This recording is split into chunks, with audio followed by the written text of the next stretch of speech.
नमस्कार, बहुत स्वागत है आपका हमारे इस खास कार्यक्रम इंडिया लीगल में। और आज इंडिया लीगल कार्यक्रम में हम बात करेंगे भारत में न्यायपालिका की विशेष भूमिका पर, और उसमें जो सबसे गंभीर और संवेदनशील विषयों में से एक विषय है, और वो है न्यायाधीशों के महाभियोग या इम्पीचमेंट का विषय। आज हम उसी पर बात करेंगे। पिछले दिनों कुछ ऐसा हुआ जो कि न्यायपालिका के इतिहास में पहले कभी नहीं हुआ था। कुछ महीनों के अंतराल में ही 2 जज गंभीर सवालों के घेरे में आ गए और दोनों पर महाभियोग चलाने की मांग की गई। 2 जजों पर सवाल उठना अपने आप में न्यायपालिका के लिए एक बुरे संकेत के तौर पर देखा गया। आज जब जस्टिस यशवंत वर्मा और जस्टिस शेखर यादव पर महाभियोग की तलवार लगातार लटकी हुई है, तो ये विषय और समसामयिक हो जाता है। महाभियोग एक ऐसा संवैधानिक प्रावधान है जिसके तहत सर्वोच्च न्यायालय या उच्च न्यायालय के किसी भी न्यायाधीश को उनके पद से हटाया जा सकता है। लेकिन ये प्रक्रिया केवल तभी शुरू होती है जब न्यायाधीश के खिलाफ गंभीर कदाचार या मिसकंडक्ट या क्षमता के कमी या इनकैपेसिटी के ठोस आरोप लगे हों।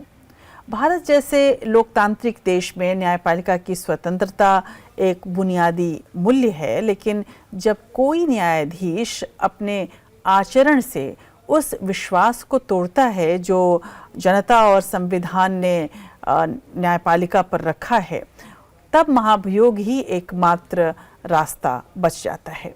ऑफिस के लिए लाखों रुपए का महंगा सामान खरीदना, ज़मीन कब्जा करना, पैसों की हेराफेरी, भ्रष्टाचार और यौन उत्पीड़न, ऐसे कुछ आरोपों के आधार पर सुप्रीम कोर्ट और हाई कोर्ट के न्यायाधीशों को महाभियोग का सामना करना पड़ सकता है और इसके जरिए उन्हें हटाने की कोशिश की जा सकती है।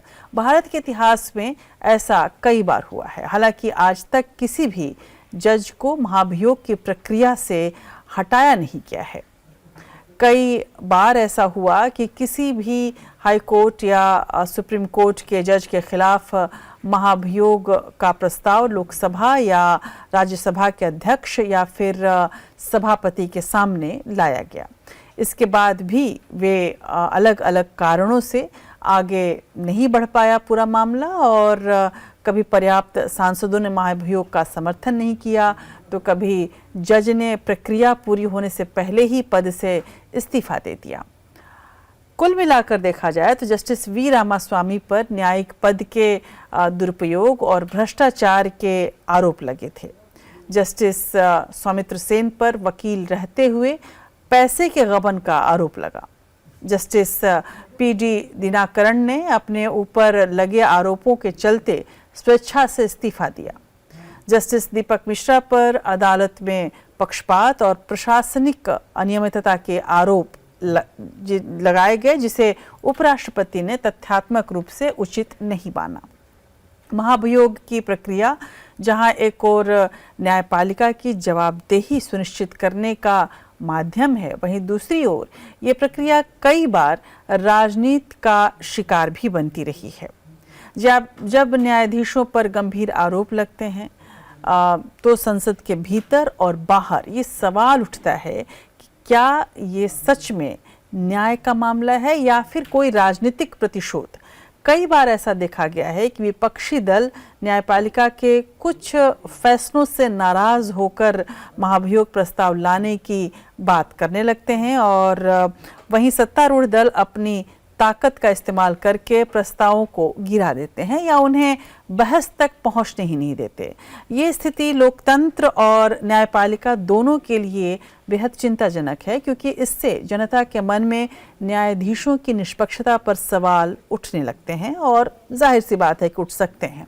आज के इस कार्यक्रम में हम महाभियोग से जुड़े तमाम पहलुओं को विस्तार से आपके सामने रखेंगे और उन जजों के केस पर भी नज़र डालेंगे जिन पर महाभियोग की कार्यवाही हुई है। तो चलिए शुरू करते हैं आज का ये विशेष इंडिया लीगल।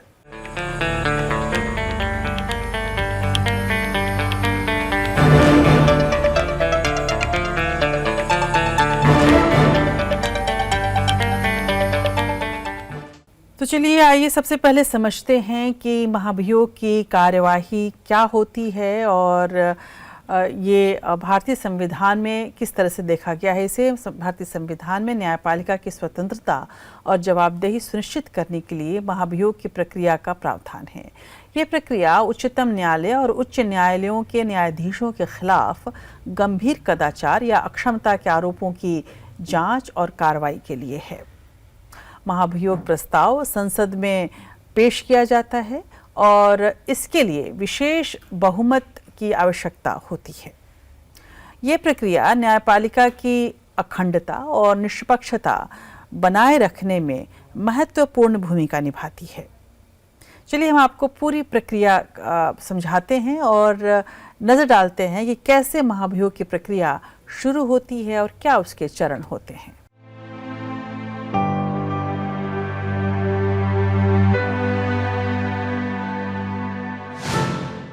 किसी जज को पद से हटाना बड़ा ही मुश्किल काम है और इसकी प्रक्रिया भी लंबी है। पहले तो लोकसभा के 100 सांसद या राज्यसभा के 50 सांसद महाभियोग प्रस्ताव पर अपना दस्तखत कर संबंधित सदन के अध्यक्ष या सभापति को भेजते हैं। अब अध्यक्ष या सभापति पर यह निर्भर करता है कि वे इस प्रस्ताव को स्वीकार करें या नहीं। अगर अध्यक्ष या सभापति इस प्रस्ताव को स्वीकार करते हैं तो वे 3 सदस्यों की एक समिति का गठन करते हैं। फिर वे इस मामले की तहकीकात करते हैं। अगर समिति यह पाती है कि जज के खिलाफ आरोप बेबुनियाद है तो मामला वहीं खत्म हो जाता है। अगर समिति जज को दोषी पाती है तो फिर उनकी रिपोर्ट की चर्चा संसद के दोनों सदनों में होती है। इसके बाद इस पर वोटिंग होती है। किसी महाभियोग प्रस्ताव को पारित होने के लिए दोनों सदनों में विशेष बहुमत यानी 2/3 बहुमत की आवश्यकता होती है। इतना बहुमत होने पर महाभियोग प्रस्ताव पारित होता है और आखिरकार राष्ट्रपति के पास जाता है। फिर वह जज को हटाने का आदेश देती है। महाभियोग की प्रक्रिया। महाभियोग भारत में उच्च न्यायपालिका के न्यायाधीशों को उनके कदाचार या कार्य करने में अयोग्यता के आधार पर उनके पद से हटाने के लिए एक संवैधानिक प्रक्रिया है। यह प्रक्रिया संविधान द्वारा निर्धारित नियमों के तहत होती है।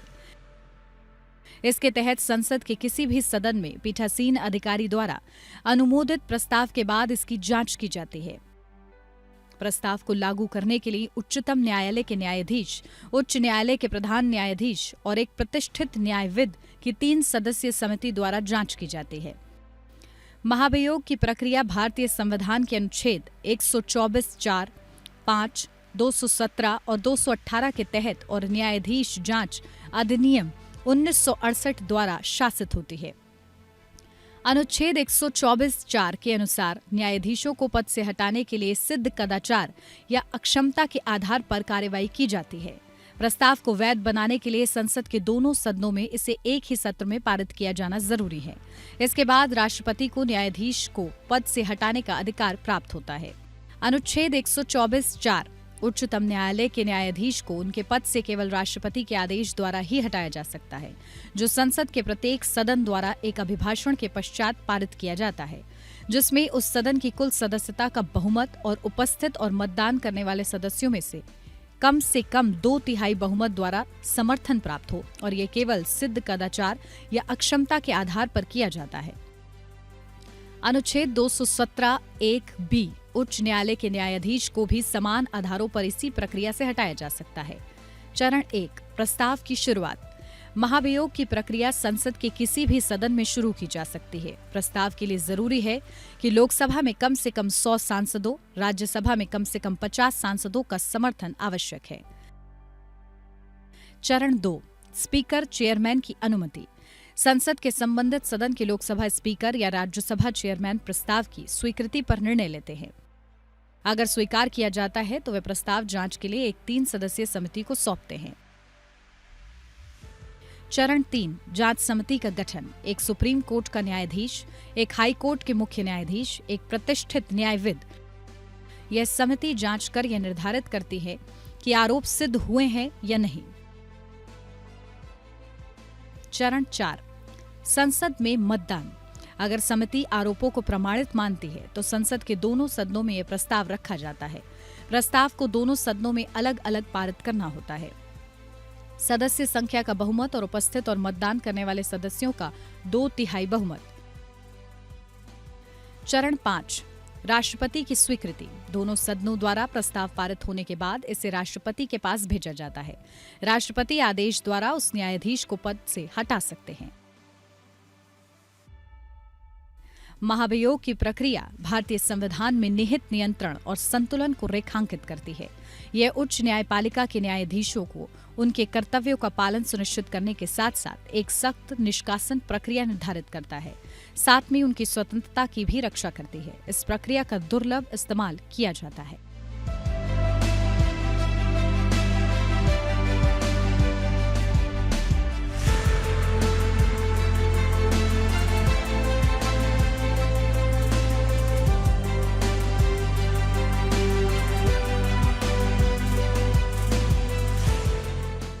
न्यायाधीशों के महाभियोग की प्रक्रिया पर अक्सर राजनीतिकरण का आरोप लगता है और कई मामलों में देखा गया है कि महाभियोग प्रस्ताव राजनीतिक हितों और विचारधाराओं से प्रभावित होते हैं, जिससे न्यायपालिका की स्वतंत्रता और निष्पक्षता पर सवाल उठ जाते हैं। अब तक कोई भी न्यायाधीश महाभियोग के माध्यम से वैसे हटाया नहीं गया है, जो इस प्रक्रिया की प्रभावशीलता पर संदेह भी पैदा करता है।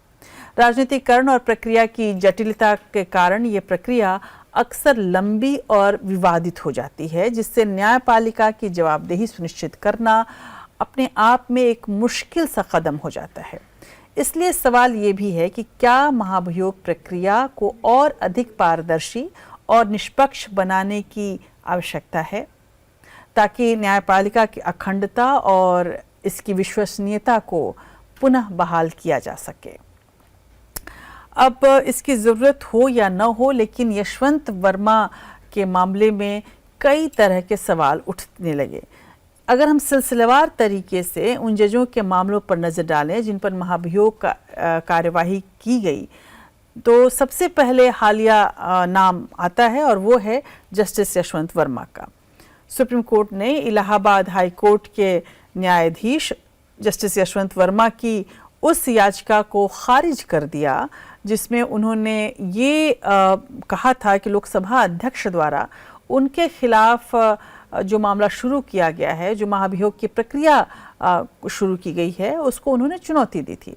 जस्टिस दीपांकर दत्ता और जस्टिस सतीश चंद्र शर्मा की पीठ ने स्पष्ट कर दिया कि संसदीय प्रक्रियाओं में हस्तक्षेप की सीमाएं तय हैं और वो कोई हस्तक्षेप नहीं करेंगे।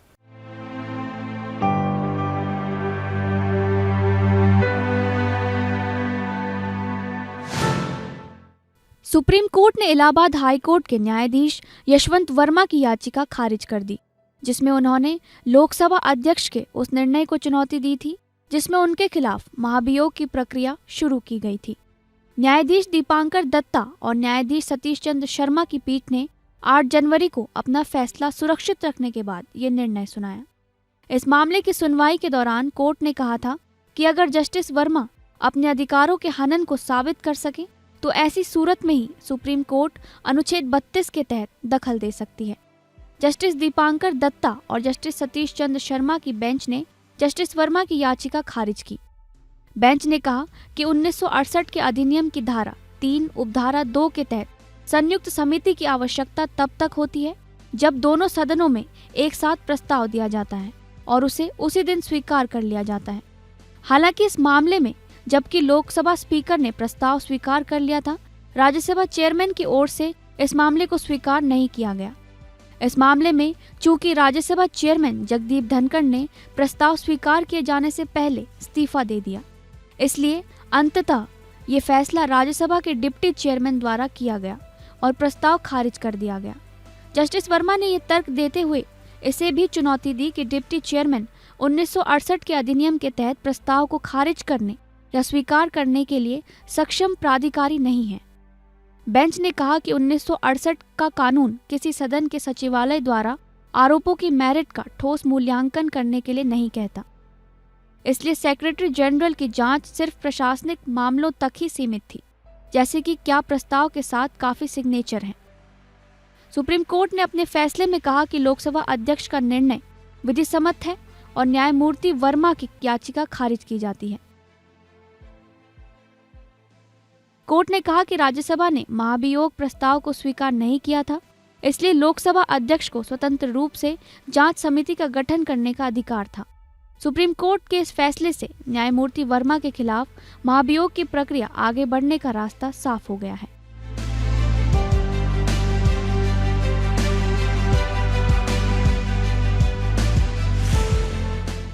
इस मामले ने एक गंभीर संवैधानिक बहस को जन्म दिया है। जानकारों का ये मानना है कि जहां एक ओर ये फैसला संसदीय संप्रभुता को मजबूत करता है, वहीं दूसरी ओर ये सवाल भी उठाता है कि क्या न्यायाधीशों के पास महाभियोग जैसी कठोर प्रक्रिया के खिलाफ कोई सुरक्षा कवच बचा है?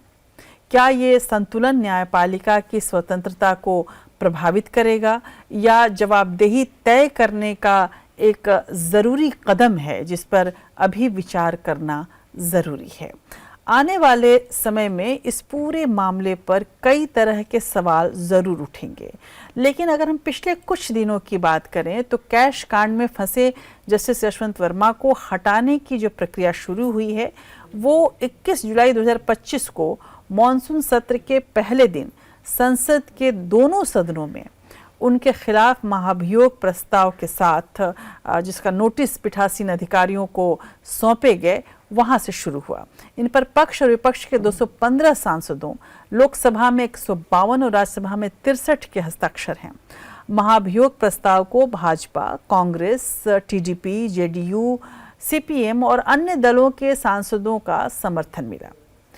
हस्ताक्षर करने वाले सांसदों में राहुल गांधी, अनुराग ठाकुर, रविशंकर प्रसाद, राजीव प्रताप रूडी, सुप्रिया सूले, केसी वेणुगोपाल, पीपी चौधरी जैसे तमाम सांसद भी शामिल रहे। स्वतंत्र भारत में पहली बार हाईकोर्ट के किसी कार्यरत जज के खिलाफ महाभियोग प्रस्ताव आया है और इसके बाद लोकसभा स्पीकर ओम बिरला ने एक वैधानिक समिति का गठन किया। इस समिति में सुप्रीम कोर्ट के justice Arvind Kumar, Madras high court के मुख्य न्यायाधीश जस्टिस मनिंदर मोहन श्रीवास्तव और कर्नाटक हाई कोर्ट के वरिष्ठ अधिवक्ता वीवी आचार्य शामिल हैं। जस्टिस वर्मा ने सुप्रीम कोर्ट गठित कमेटी की जांच रिपोर्ट को सुप्रीम कोर्ट में चुनौती दी, जहां उन्हें निराशा ही हाथ मिली। जाहिर सी बात है, पेश है पूरे प्रकरण पर यह खास रिपोर्ट।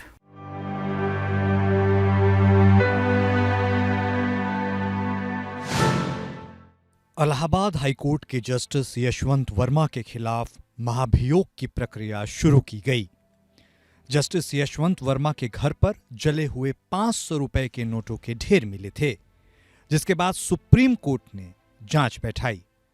जांच रिपोर्ट आने के बाद जस्टिस वर्मा कटघरे में खड़े हो गए।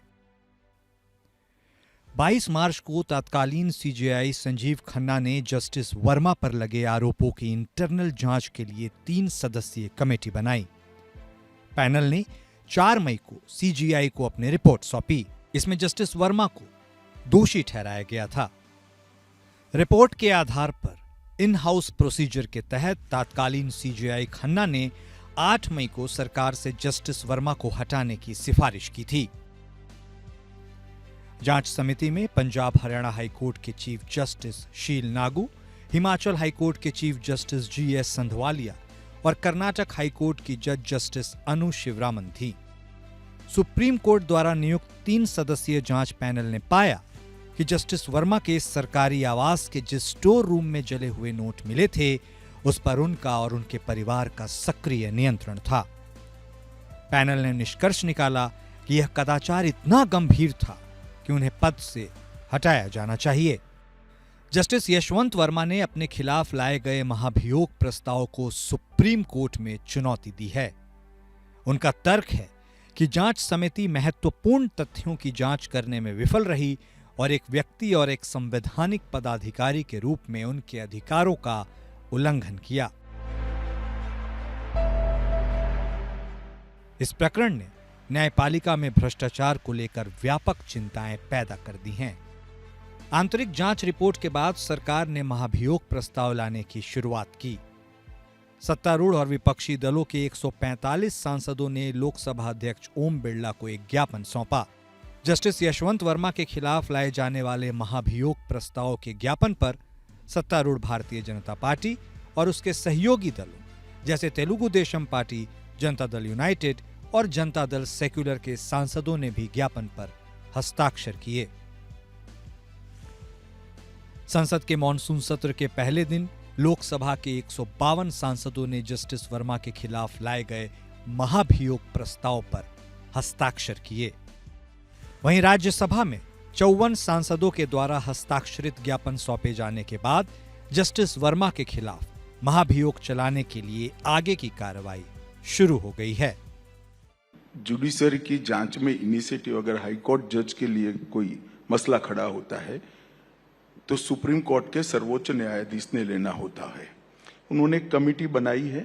हमें ये न्यायिक प्रक्रिया पर, सुप्रीम कोर्ट की प्रक्रिया पर भरोसा रखना चाहिए। इसकी रिपोर्ट आएगी तो काफी सारी चीजें स्पष्ट हो जाएगी। मगर मैं इतना कहना चाहता हूं, उन्होंने कमेटी बनाने के निर्णय करने में कोई तक देरी नहीं की है और मैं आशा करता हूं कि जल्दी, क्योंकि पूरी जनता भी इसको बहुत गंभीरता से देख रही है, तो जल्दी ही ये कमेटी की रिपोर्ट और उसके बाद ऐसा भविष्य में न हो, इसके लिए क्या कदम उठाए जाए वो सुप्रीम कोर्ट की ओर से सार्वजनिक होगा। हम भी राह देख रहे हैं, आप भी राह देखो। संविधान के अनुच्छेद 124, 217 और 218 के तहत दायर इस महाभियोग प्रस्ताव को BJP, Congress, TDP, JDU, CPM सहित विभिन्न दलों के सांसदों का समर्थन प्राप्त हुआ। लोकसभा अध्यक्ष ओम बिरला और राज्यसभा के तत्कालीन सभापति जगदीप धनखड़ को सांसदों द्वारा हस्ताक्षरित ज्ञापन सौंपे जाने के बाद जस्टिस वर्मा के खिलाफ महाभियोग चलाने के लिए आगे की कार्रवाई शुरू हो गई है।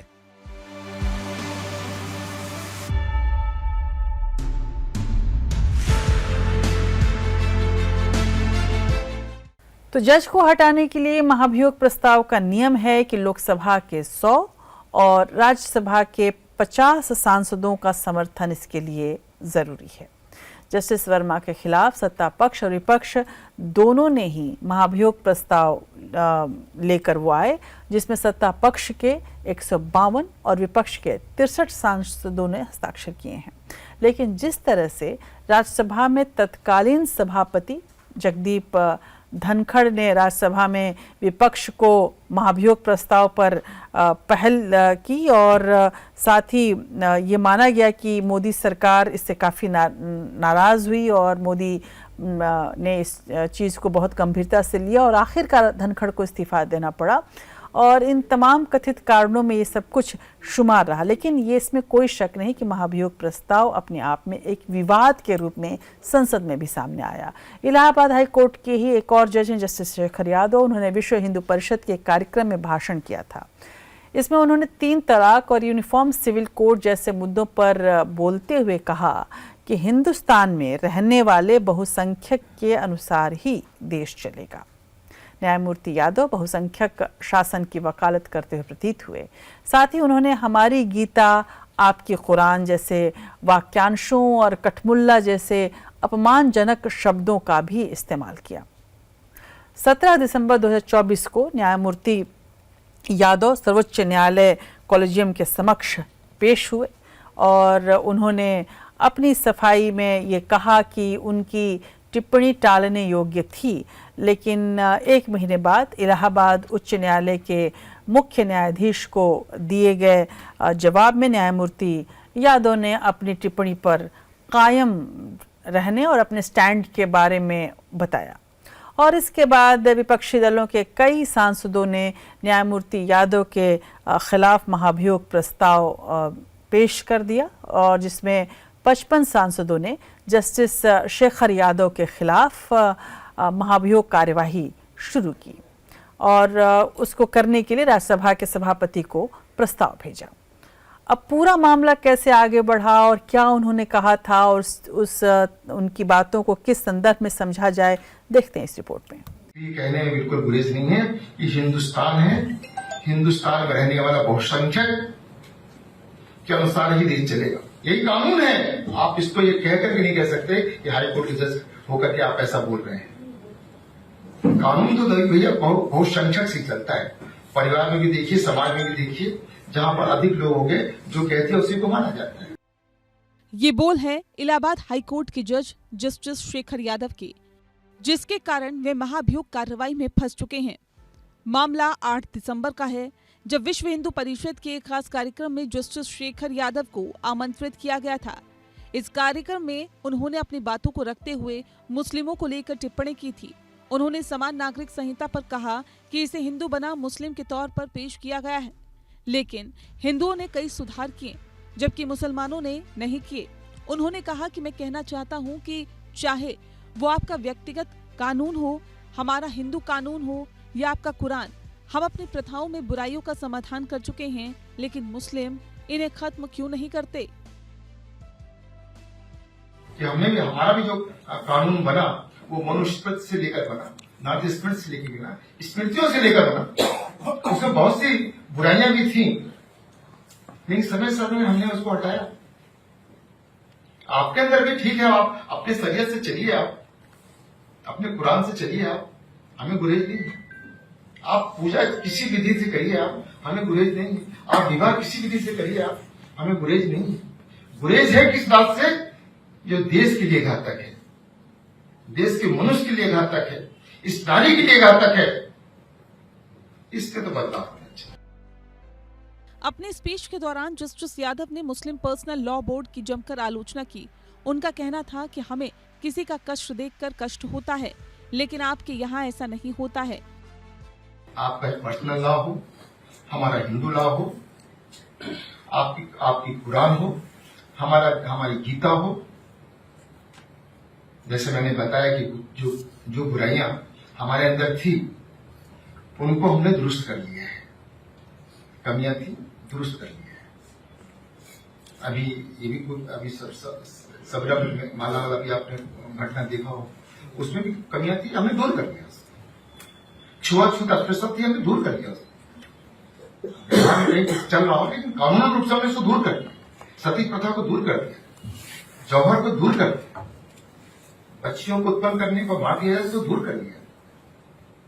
तो आप ये कानून को दूर क्यों नहीं करते हैं कि आपके यहाँ एक पत्नी के रहते हुए 3 पत्नी आप और रख सकते हैं बिना उसके रजामंदी।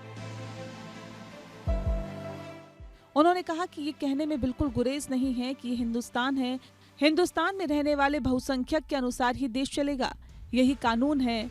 आप ये भी नहीं कह सकते कि हाईकोर्ट के जज होकर ऐसा बोल रहे हैं। कानून तो भैया बहुसंख्यक से ही चलता है। परिवार में भी देखिए, समाज में भी देखिए, जहाँ पर ज्यादा लोग होते हैं जो कहते हैं उसी की मानी जाती है। हिंदुस्तान में रहने वाला हर व्यक्ति, हर भाई हमारा सहोदर है, हम ये मान के चलते हैं। हमारे यहाँ सिखाया भी जाता है कि छोटी सी पशु को भी मत मारो, चींटी को मत मारो, ये सिखाया जाता है। इसीलिए शायद हम सहिष्णु भी हैं, उदार भी हैं। हमें किसी का कष्ट देख करके कष्ट होता है, किसी को पीड़ा को देख के पीड़ा होती है, लेकिन आपके अंदर नहीं होती है। क्यों? बच्चा, हमारे यहाँ बच्चा पैदा होता है, बचपन काल से उसको ईश्वर की ओर बढ़ाया जाता है, वेद मंत्र पढ़े जाते हैं, अहिंसा के बारे में ले जाया जाता है, तमाम चीजें बताई जाती हैं।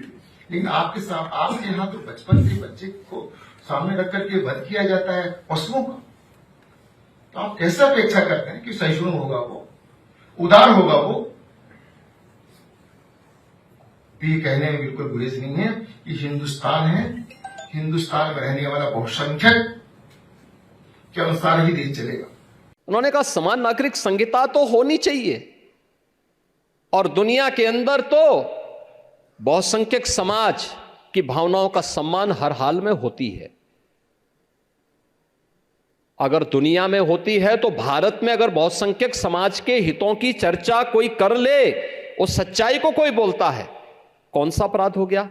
आपने देखा होगा इन लोगों ने राज्यसभा में माननीय न्यायमूर्ति के खिलाफ भी महाभियोग की नोटिस दी है। ये है, और ये अपने को लोकतांत्रिक कहते हैं। कठमुल्ले देश के लिए घातक है। जस्टिस यादव कहते हैं जो कठमुल्ला शब्द है गलत है, लेकिन कहने में गुरेज नहीं है, क्योंकि वो देश के लिए घातक है।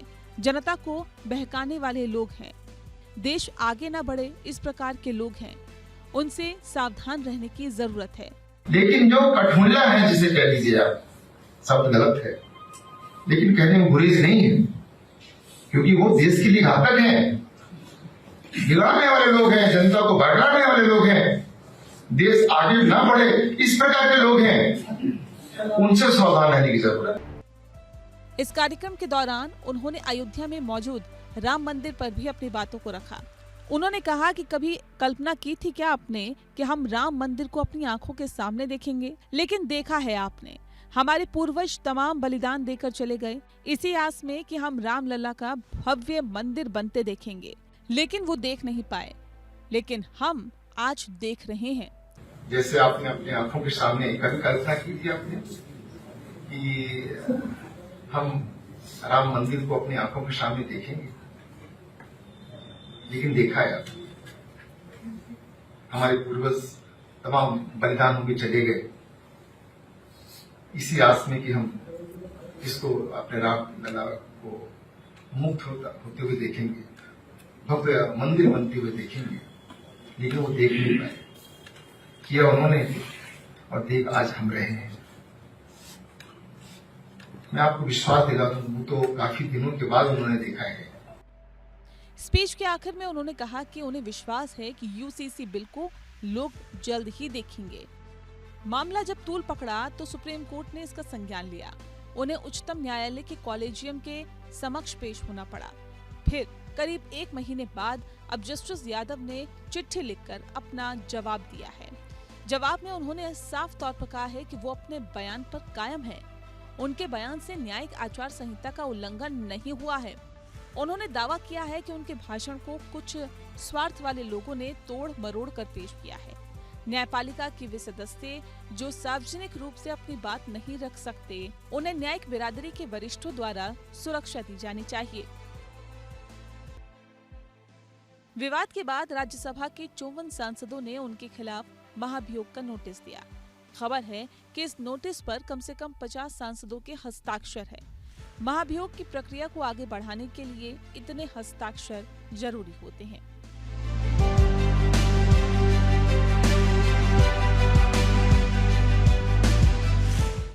जस्टिस यादव की टिप्पणियों पर विवाद तो हुआ, पर जस्टिस यादव ने अपनी टिप्पणियों को गलत नहीं माना और न ही इसके लिए पश्चाताप किया, और इससे कॉलेजियम अधिक कठिन स्थिति में आ गया।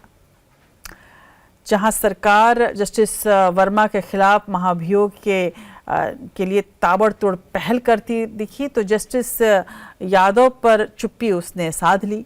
सरकार का ये सन्नाटा बहुत कुछ कहता है अपने आप में, और जिसको राजनीतिक संदर्भ में समझने की कोशिश की जानी चाहिए। आलोचक ये कहते हैं कि जस्टिस शेखर यादव ने अपने रिटायरमेंट का प्लान तैयार कर लिया है। बहरहाल जानते हैं जस्टिस शेखर यादव के ट्रैक रिकॉर्ड को। विवादों के बावजूद जस्टिस यादव वर्तमान में इलाहाबाद उच्च न्यायालय के न्यायाधीश के रूप में कार्यरत हैं और फैसले दे रहे हैं। जस्टिस यादव ने अदालत के बाहर की गई टिप्पणियों के अलावा अपने कुछ फैसलों में वैचारिक रंग भरा है। अक्टूबर 2021 में उन्होंने केंद्र सरकार से भगवान राम, भगवान कृष्ण, रामायण, महाभारत, भगवद गीता और अन्य को सम्मान देने के लिए एक कानून लाने का आग्रह किया था। उस मामले में जमानत देते हुए उन्होंने राम जन्मभूमि विवाद में सुप्रीम कोर्ट के फैसले का हवाला दिया और कहा कि ये उन लोगों के पक्ष में है जो राम में विश्वास करते हैं।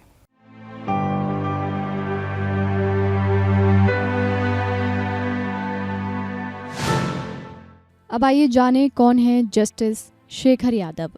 जस्टिस शेखर यादव ने बतौर वकील अपना करियर शुरू किया था।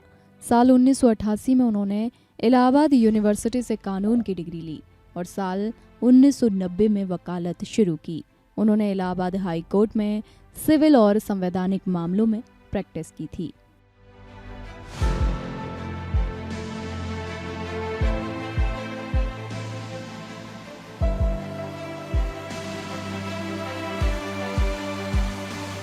शेखर यादव ने हाई कोर्ट में राज्य सरकार के अपर शासकीय अधिवक्ता और स्थायी अधिवक्ता के पद पर काम किया है।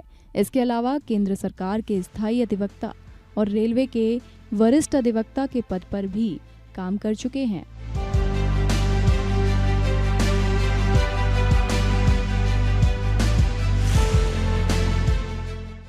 दिसंबर 2019 में जस्टिस यादव ने एडिशनल जज के रूप में शपथ ली और 26 मार्च 2021 को हाई कोर्ट के स्थायी जज बने। वहीं पूर्व सीजेआई डीवीआई चंद्रचूड़ ने विवादों में चल रहे इलाहाबाद हाई कोर्ट के जज जस्टिस शेखर यादव को लेकर बड़ा खुलासा किया है। चंद्रचूड़ ने कहा कि वह शुरू से जस्टिस शेखर यादव को इलाहाबाद हाई कोर्ट का जज नियुक्त करने के विरोध में थे। उन्होंने कहा, नियुक्ति भाई भतीजावाद और रिश्तेदारी के आधार पर नहीं होनी चाहिए। जस्टिस यादव ने एक कार्यक्रम में कहा था कि कठमुल्ला देश के लिए घातक है। चंद्रचूड़ ने कहा, मैंने इसके लिए तत्कालीन सीजेआई जस्टिस रंजन गोगोई को पत्र भी लिखा था। इसमें शेखर यादव के साथ कई अन्य नामों का भी विरोध किया था। जस्टिस यादव के विरोध का कारण नेपोटिज्म, रिश्तेदारी और अन्य संबंधी होना था। उन्होंने कहा, किसी जज का रिश्तेदार होना ही कोई योग्यता नहीं है, नियुक्ति योग्यता के आधार पर होनी चाहिए। हालांकि उन्होंने ये स्पष्ट नहीं किया कि किस रिश्तेदार के प्रभाव से उनकी नियुक्ति हुई है। सिटिंग जज को हमेशा सावधान रहना चाहिए कि वह न्यायालय के अंदर और बाहर क्या बोल रहा है। एक जज के बयान से ऐसा नहीं होना चाहिए कि जिससे लोग न्यायपालिका को पक्षपाती मानने लगें।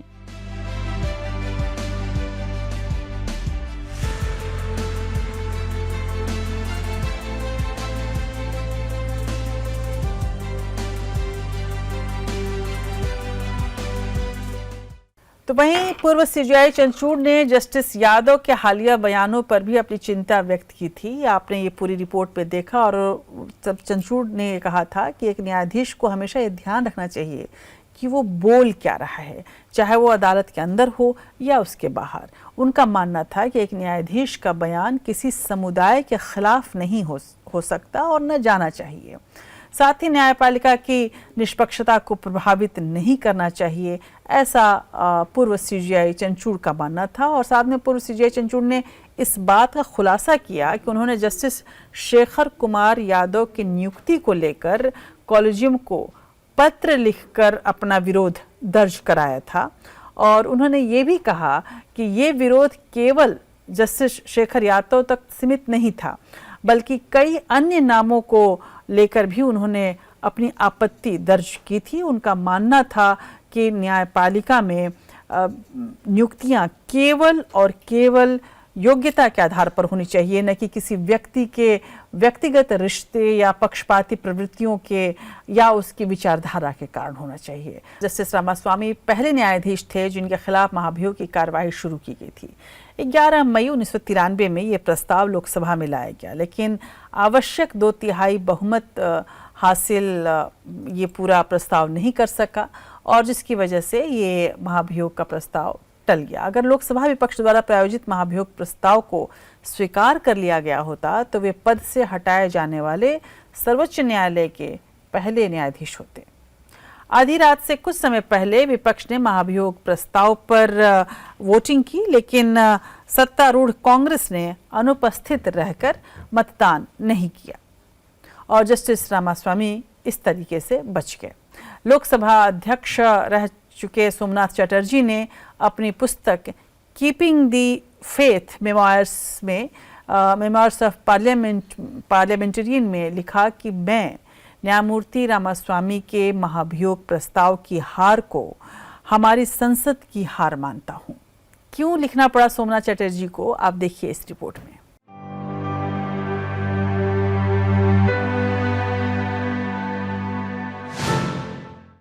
साल 1993 में सुप्रीम कोर्ट के जज वी रामास्वामी भारत के पहले ऐसे जज बने जिनके खिलाफ महाभियोग प्रस्ताव पर सांसदों ने मतदान किया था।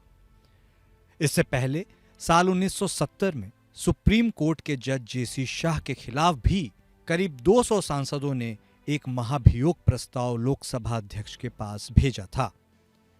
हालांकि अध्यक्ष जीएस ढिल्लों ने इस प्रस्ताव को स्वीकार करने से मना कर दिया। साल 1949 में इलाहाबाद हाईकोर्ट के जज एसएन सिन्हा को महाभियोग द्वारा हटाया गया था, लेकिन यह भारत का संविधान लागू होने से पहले की बात है। जस्टिस रामास्वामी के खिलाफ महाभियोग की एक लंबी प्रक्रिया चली। इनका नाम तब से ही विवादों में घिरा हुआ था जब इन्हें मद्रास हाईकोर्ट का जज बनाया गया था। जस्टिस रामास्वामी को जज नियुक्त करने वाले उनके ससुर और मद्रास हाईकोर्ट के तब के मुख्य न्यायाधीश जस्टिस वीरस्वामी थे। जस्टिस वीरस्वामी ने साल 1976 में आपातकाल के दौरान इस्तीफा दिया था। उनके घर से सीबीआई को पैसे मिले थे और वो इसका हिसाब नहीं दे पाए थे। साल 1989 में जस्टिस रामास्वामी ने बतौर सुप्रीम कोर्ट जज शपथ ली। उसके कुछ समय बाद ही पंजाब हरियाणा हाईकोर्ट में चीफ जस्टिस रहने के दौरान ही कुछ खबरें बाहर आईं। इनमें उन पर आरोप थे कि उन्होंने अपने आधिकारिक घर की साज सज्जा करवाने में लाखों रुपए की धनराशि का दुरुपयोग किया है।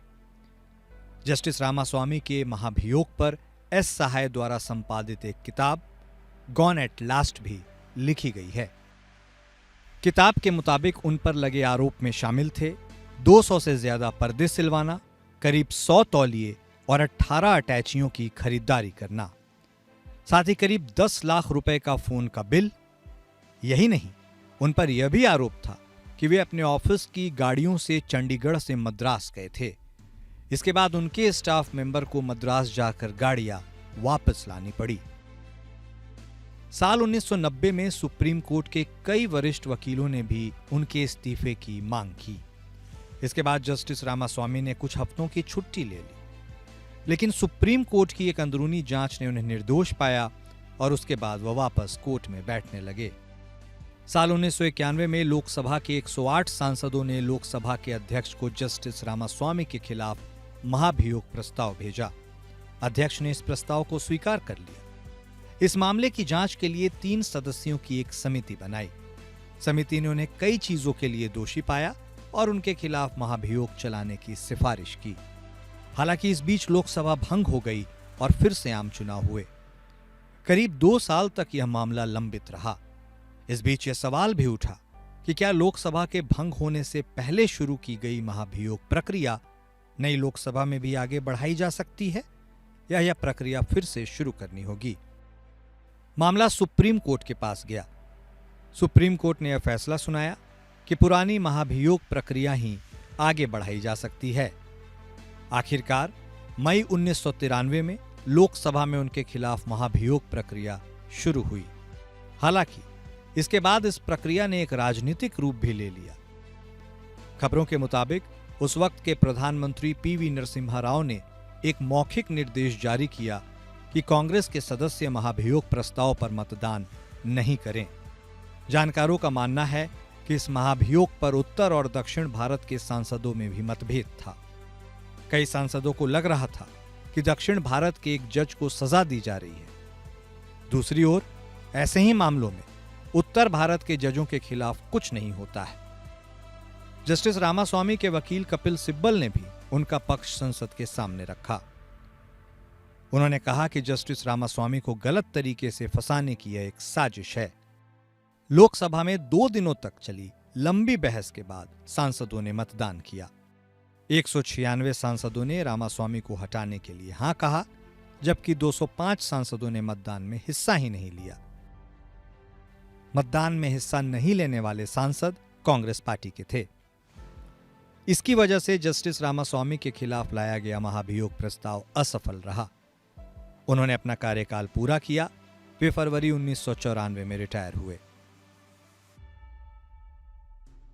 साल 1999 में उन्होंने ऑल इंडिया अन्ना द्रविड़ मुनेरित कंगड़म यानी AIADMK पार्टी के उम्मीदवार के तौर पर तमिलनाडु विधानसभा का चुनाव लड़ा, लेकिन कामयाब नहीं हुए। जस्टिस रामास्वामी का निधन 2025 के मार्च महीने में हुआ।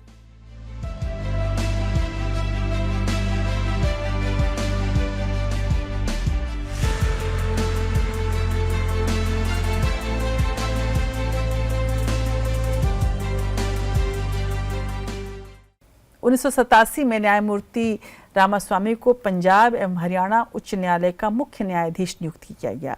जब वो पहले दिन कार्यालय गए थे तो उन्हें ये देखकर निराशा हुई कि चांदी की गदा को उनके आगे आगे अदालत तक ले जाने और अदालती काम के बाद उनके कक्ष में वापस लाने के लिए कोई वाहक नहीं था। फिर उन्होंने चेन्नई से चांदी की गदाएं मंगवाईं और नियमों को दरकिनार करते हुए उन्हें हवाई जहाज से चंडीगढ़ भिजवाया। उन्होंने पारंपरिक प्रथाओं का पालन करने की आवश्यकता पर जोर दिया और गदावाहक के साथ न्यायालय कक्ष में जाने की घोषणा की। ये एक चांदी का एक दंड होता है जिसको पहले इस ज़माने में ये किया जाता था। जब एक जज जाता था तो उसके आगे आगे कोई चलता था। बहरहाल जस्टिस रामास्वामी की कहानी यहीं नहीं रुकी और इसके बाद जब महाभियोग प्रस्ताव संसद में लाया गया तो 2 मामले थे और इन दोनों ही मामलों में जजों ने इस्तीफा दिया। जस्टिस रामास्वामी के बाद जस्टिस पी.डी. दिनाकरन के खिलाफ महाभियोग की कार्यवाही चली। Justice PD. Dinakaran Karnataka high court के चीफ जस्टिस थे और उनके खिलाफ भ्रष्टाचार और ज़मीन पर कब्जा करने के आरोप थे। उस वक्त वे सिक्किम उच्च न्यायालय के मुख्य न्यायाधीश के रूप में नियुक्त थे। आरोपों के बाद हटाने की कार्यवाही शुरू की गई पर न्यायमूर्ति पी.डी. दिनाकरन ने अपने पद से इस्तीफा दे दिया। कुल मिलाकर देखें तो आरोपों की जांच के बाद उन्होंने इस्तीफा दिया था और जस्टिस दिनाकरन कर्नाटक उच्च न्यायालय के मुख्य न्यायाधीश और मद्रास उच्च न्यायालय के न्यायाधीश के रूप में भी काम कर चुके थे। दिनाकरन का पूरा मामला अपने आप में दिलचस्प है। कैसे, देखिए इस रिपोर्ट में।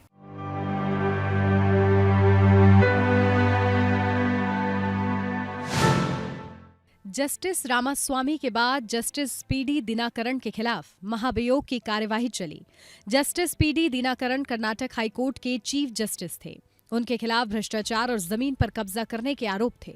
उनका नाम सुप्रीम कोर्ट में जज के पद के लिए भेजा गया था। बाद में इन आरोपों की वजह से उनका नाम वापस ले लिया गया था। इसके बाद उन्हें सिक्किम हाईकोर्ट भेज दिया गया। दिसंबर 2009 में राज्यसभा के 75 सांसदों ने उनके खिलाफ महाभियोग प्रस्ताव लाने के लिए दस्तखत किए। 1 महीने बाद उपराष्ट्रपति और राज्यसभा के सभापति हामिद अंसारी ने 3 सदस्यों की एक समिति का गठन किया। जस्टिस दिनाकरन ने इस समिति का विरोध किया।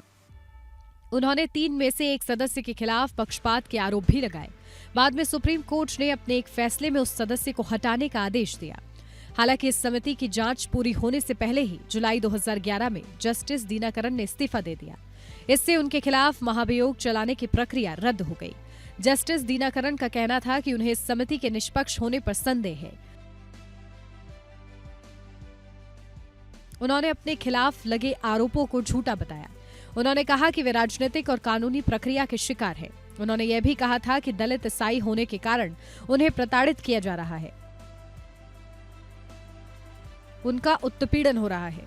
हालांकि अखबार द टाइम्स ऑफ इंडिया में छपी एक खबर के मुताबिक 1 हफ्ते बाद उन्होंने अपना इस्तीफा वापस लेने की कोशिश की, लेकिन इसे स्वीकार नहीं किया गया।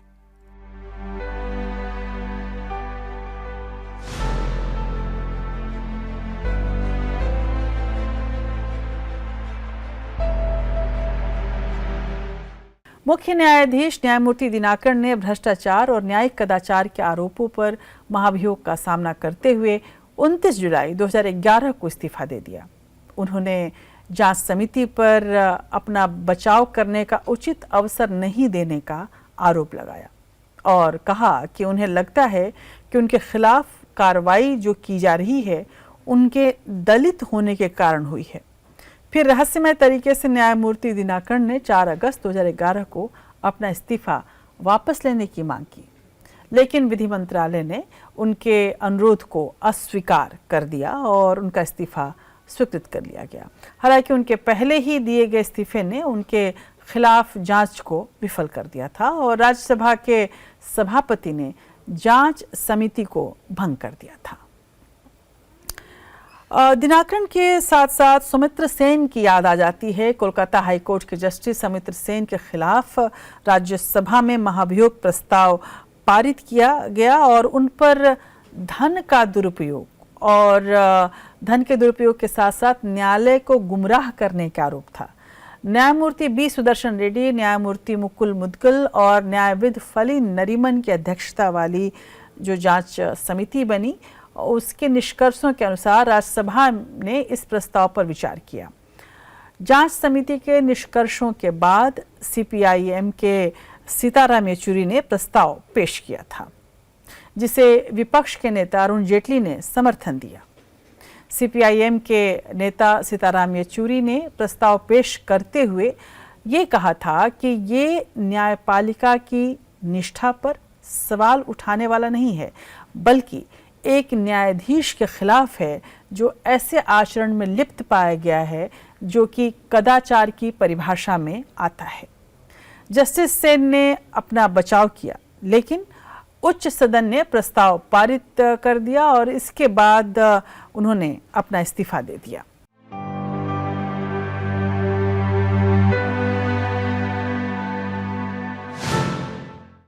महाभियोग की बात करें तो अब तक का सबसे आगे जाने वाले मामला कलकत्ता हाई कोर्ट के पूर्व जज जस्टिस सौमित्र सेन का है। उन्हें साल 2003 में कलकत्ता हाई कोर्ट का जज बनाया गया था। उस वक्त उनके खिलाफ एक आरोप सामने आया। आरोप था कि जब वह वकील थे तब कुछ मामलों में उन्होंने 50 लाख रुपए से ज्यादा की हेराफेरी की थी।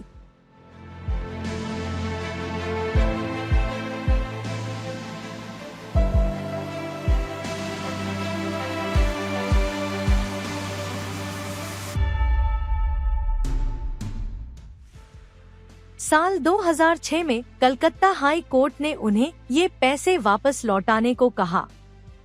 साल 2007 में तत्कालीन मुख्य न्यायाधीश ने उनके खिलाफ एक अंदरूनी जांच बैठाई। इसमें उन्हें दोषी पाया गया। फिर साल 2009 में राज्यसभा के 58 सांसदों ने उनके खिलाफ महाभियोग चलाने की मांग की। इसके बाद फरवरी 2009 में राज्यसभा ने 3 सदस्यों की एक समिति का गठन किया।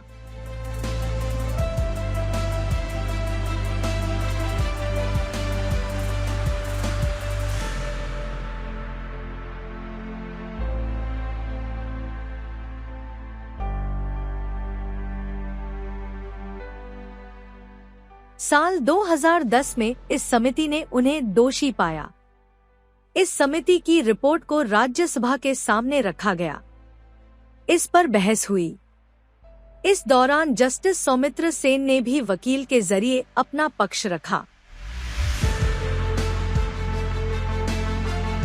18 अगस्त 2011 को 189 सांसदों ने उनके खिलाफ महाभियोग के पक्ष में मतदान किया। केवल 17 सांसदों ने उनके खिलाफ महाभियोग का विरोध किया। ऐसा पहली बार हुआ था कि किसी जज के खिलाफ संसद के एक सदन में महाभियोग प्रस्ताव सफल रहा।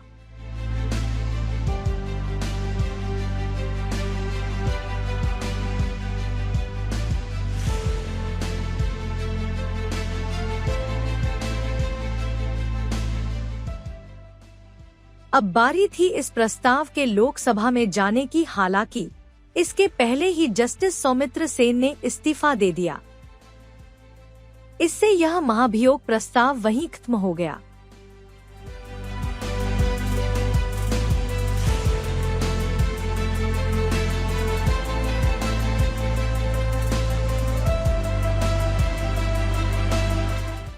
न्यायमूर्ति सेन ने अपना बचाव किया था और उन्होंने कहा था अपने बचाव में कि निर्दोषता की धारणा की अवधारणा अब दोष के धारणा में बदल गई है।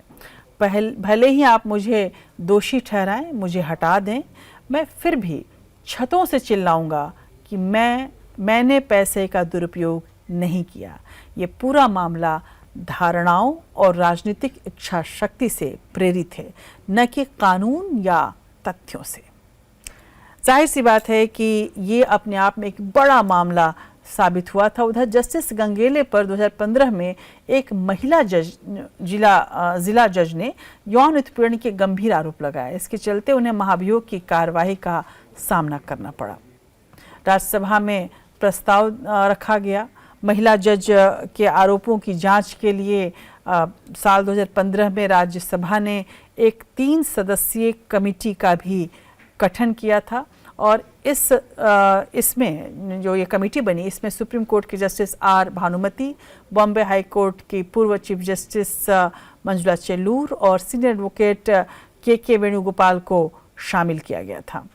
इस कमेटी ने महिला जज के तबादले को प्रशासनिक फैसले की बजाय दंडात्मक कार्रवाई बताया था। साथ ही ये कहा था कि ये कानून के मुताबिक नहीं हुआ है। यौन उत्पीड़न के आरोप सिद्ध नहीं होने पर समिति ने अपनी जांच के दौरान 2017 में उन्हें बरी कर दिया था और इस तरह से महाभियोग प्रस्ताव भी खत्म हो गया था। बहरहाल अगर हम पूरे इस मामले पर नजर डालें तो इसमें कोई शक नहीं कि ये मामला बहुत ही चर्चित हुआ था।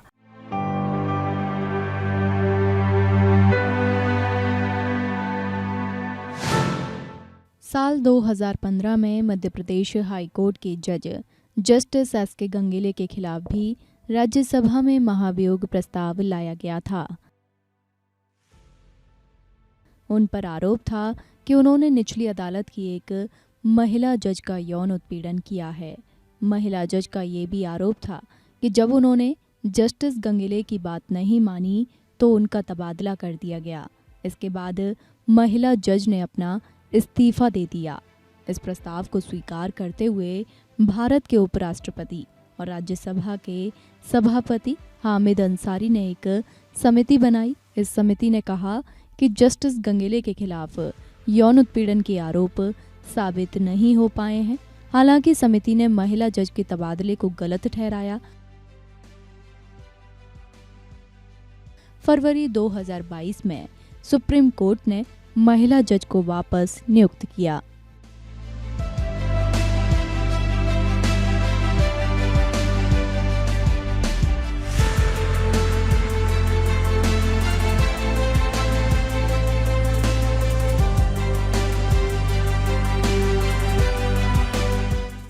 वहीं फरवरी 2022 को सुप्रीम कोर्ट ने मध्य प्रदेश हाई कोर्ट के जज जस्टिस ए.के. गंगेले पर यौन उत्पीड़न का आरोप लगाकर इस्तीफा देने वाली महिला एडिशनल डिस्ट्रिक्ट जज को बहाल कर दिया। सुप्रीम कोर्ट ने कहा कि महिला जज को 2014 से अब तक वेतन नहीं मिलेगा, लेकिन रिटायरमेंट के बाद मिलने वाले लाभ पर इसका असर नहीं होगा। महिला जज ने सुप्रीम कोर्ट की बहाली की मांग की थी। तो महाभियोग की प्रक्रिया केवल किसी न्यायाधीश को हटाने का नहीं, बल्कि एक नैतिक दबाव भी है कि न्यायाधीश अपने आचरण में पारदर्शिता और ईमानदारी बरतें। ये प्रक्रिया न्यायपालिका को ये याद दिलाती है कि उन्हें जनता के विश्वास पर खरा उतरना है, लेकिन ये भी जरूरी है कि इस प्रक्रिया का दुरुपयोग न हो। अगर हर विवाद या असहमति पर महाभियोग प्रस्ताव लाया जाएगा तो न्यायपालिका की स्वतंत्रता और गरिमा खतरे में पड़ेगी। न्यायाधीशों के महाभियोग के मामले में अक्सर राजनीतिक हस्तक्षेप के आरोप लगते हैं, जिससे न्यायपालिका की विश्वसनीयता और निष्पक्षता पर सवाल उठना लाजमी है। इसलिए आवश्यक है कि महाभियोग प्रक्रिया को पारदर्शी और निष्पक्ष बनाया जाए ताकि न्यायपालिका की स्वतंत्रता और विश्वसनीयता बनी रहे। भारत में न्यायाधीशों के खिलाफ महाभियोग एक संवैधानिक हथियार है, लेकिन इसे बहुत ही सावधानी से इस्तेमाल किया जाना चाहिए। एक लंबी, जटिल और लगभग असंभव प्रक्रिया है और इसकी मौजूदगी अपने आप में एक नैतिक संबल है। महाभियोग प्रस्ताव को लेकर हमने तमाम पहलुओं को आज खोलने की कोशिश की है। इसमें कोई शक नहीं कि महाभियोग एक ऐसा तलवार है जिससे तमाम जो न्यायाधीश हैं वो डरते भी हैं और एक तरीके से उन्हें अपनी सीमाओं में रखने का वो एक सबसे बड़ा हथियार है। लेकिन इस तलवार का दुरुपयोग न हो, इसको सुनिश्चित करना सरकार का भी कार्य है और न्यायपालिका की भी। तो आज इंडिया लीगल में इतना ही, फिर मिलेंगे। नमस्कार।